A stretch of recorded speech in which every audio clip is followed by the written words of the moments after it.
누가복음 18장 2절입니다. 간단하게 2절. 그는 말하고 있다. 어떤 도성 안에 한 재판관이 있다.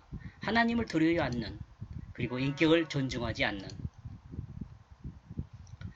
이 내용은 예수님이 제자들에게 실망하지 말고 계속 기도해야 할 것을 가르치는 비유입니다. 비유죠.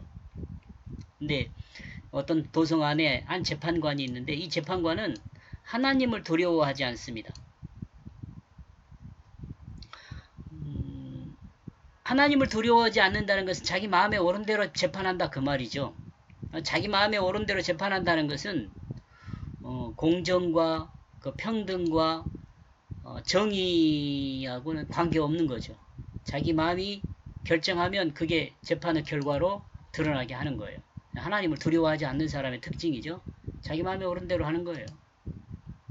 인격을 존중하지 않는다는 것은 사람이 인격의 가장 중요한 점은 말이 통한다는 거거든요. 제가 생각할 때는. 인격은 뭐 지정이 이렇게 막 복잡하게 설명을 하지만 인격을 존중한다는 것은 말이 통한다는 것을 인정하면 일단 인격을 존중하는 거예요. 근데 이 재판관은 말이 통하지 않아요. 그러니까 자기 마음대로 할 뿐만 아니라 말이 통하지 않은 거니까 뭐 답이 없죠. 말이 통하지 않는 거예요. 재판관은 논리로 해결하지 않고 공포와 재물로 해결하려는 것이죠. 공포와 재물. 이런 사람은 돈 주면 또 봐주고 또 권력끼리 서로 나눠먹기도 하고 뭐 그런 거죠. 이러므로 공평과 정의는 기대할 수 없는 사람이다. 결코 재판관이 이런 사람은 결코 재판관이 될 수 없는 사람이죠. 또 되어서도 안 되고요. 일단 또 반대로 생각해 볼 수도 있죠. 일단 재판관의 가장 중요한 것은 하나님을 두려워하고 말이 통해야 하는 거죠. 상식이 통하는 거죠. 상식. 그죠?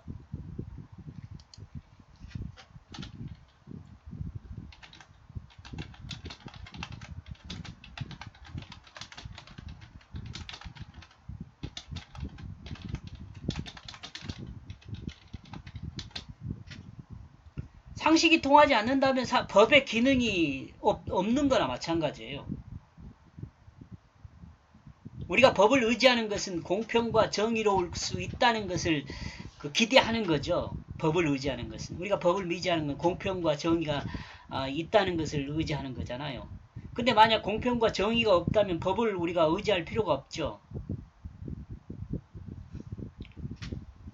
또 사실은 이거 세금을 낼 필요도 없어요.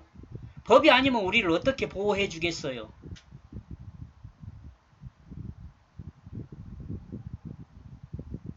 법 앞에 모든 사람이 평등해야 한다든가 이런 건 언어만 말로만 문자로만 있는 것이 아니고 실제로 그게 진행되어야죠. 그러니까 그래야 우리가 법을 의지할 수 있는 거죠.